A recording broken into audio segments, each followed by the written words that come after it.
Қайырлы күн, жас достар. Біз бүгін қазақтың аса көрнекті ағартушы педагогы, жазушы, этнограф, фольклоршы, ғалым, ұлт ұстазы Ыбырай Алтынсариннің өрісі кең, тағылымы мол шығармашылығын дәріптемекпіз.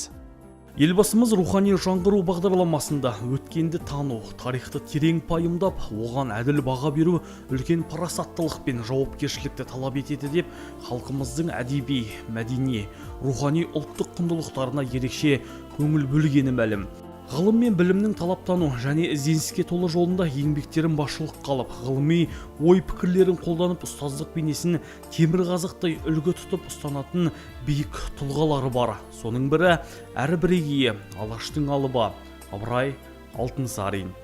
Табиғатынан аса дарынды туған Ыбырай сауатын мұсылманша ашып, ауыл молдадан хат таниды. 1850 жылы Орынборда ашылған қазақ-орыс мектебіне түседі. Мектеп сабағы орыс, татар тілдерінде жүреді. 1859 жылы Алтынсарин Орынбордағы шекаралық комиссияға тілмаш болып орналасады. Василий Григорьевтің кітапханасынан орыс, дүниежүзі әдебиетімен танысады. Қазақ даласында білімнің шырағын жаққан Ыбырай Алтынсарин бар ғұмырын қазақ балаларын оқытуға арнаған. Сол мақсатпен алғаш рет балаларға арнап мектеп ашып оқулық жазған. Ағартушы оқулықты жазудағы мақсатын Хрестоматияның алғы сөзінде: бұл кітапты құрастырғанда мен біріншіден осы біздің ана тілімізге тұңғыш рет шыққалы отырған жалғыз кітаптың орыс қазақ мектептерінде тәрбиеленіп жүрген қазақ балаларына оқу кітабы бола алу жағын, сонымен қатар жалпы халықтың оқуына жарайтын кітап бола алу жағын көздедім деп тұжырымдаған. Бұл шығармалардың тақырыптық идеялық мазмұнын біз Ыбырайдың ұстаз, тәрбиеші ретінде алдына мақсат етіп қойған адамгершілік қасиеттерінен көреміз. Ыбырайдың әдеби еңбектердің жинағы Қазақ хрестоматиясы 1879 жылы ағартушылық мақсатта жазған әйгілі екі өлеңмен ашылды. Ақын бұл өлеңдерді өз кезеңінде сөз басы деген атпен алған. Қазір бұл өлеңдер кел балалар оқылық, өнер білім, бар жұрттар деген атаулармен мәлім. Ол халық ағарту ісіне арнаған әдеби туындыларында оқу білімді насихаттаудың ұтымды әдісін қажеттігін көрсетті.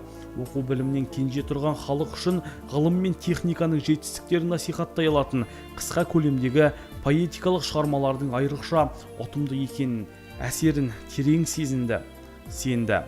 Кел балалар оқылық өлеңінде ақын қазақ ауыз әдебиетінің дәстүрлерін шебер пайдаланып, білім мен адамдықты, жақсылық пен жамандықты қатар алып салыстырып отырды. Істің болар қайыры, бастасаңыз алдалап, оқымаған жүреді қараңғыны қармалап. Надандықтың белгісі еш ақылға жарымас, жөн білмеген адамға қыдыр ата дарымас. Ыбырай Алтынсариннің бір алуан өлеңдері әлеуметтік мәселелерге арналған. Бұған өсиет өлеңдер, әй жігіттер тәрізді тағы басқа өлеңдерін қосуға болады. Мұндай өлеңдері биік адамгершілік тұрғысынан ұрлық қарлықты, астам су, әділетсіздікті сынап, еңбексіздікті, ескілікті салттардың зияндығын көрсетіп, адал еңбектің, адамгершілік мінез-құлықтың артықшылықтарын бейнелейді. Мысалы, араз бол, кедей болсаң ұрлықпенен, кете бар, кессе басың шындықпенен, қоректалы бейнеттенде, тәңірім жәрдем, телмірме бір адамға мұңдықпенен. Әй жігіттер, үлгі алмаңыз, азған елдің ішінен, алыс-алыс қашыңыздар, зияндасты кісіден, жақсыны көзден салмаңыздар, жақсыдан қапыл қалмаңыздар. Ыбырайдың мұндай өлеңдері бүгін ескірді, мән мағынасы көнерді деп айта алмаймыз. Жазушының адамгершілік туралы идеялары эстетикалық тәрбиемен байланысты бір-бірімен ұштастырыла суреттеліп отырады. Оның шығармаларынан жазушының биік адамгершілік қасиетін, азаматтың тұлғасын көреміз, сүйсінеміз. Қорыта айтарымыз, ғалымның артына қалдырған энциклопедиялық мол мұрасы, қадірі мен бағасы жыл өткен сайын арта түсетін қастерлі рухани қазынасы, ел мерейі, ұлт мақтанышы бола түспек. Қазақ даласына азаттық идеясы тарай бастаған тұста жаңа поэзияның бастаушысы, білімнің көшбасшысы, алғашқы ту ұстаушысы болып Ыбырай Алтынсарин қашанда тарих биігінде тұра берері хақ.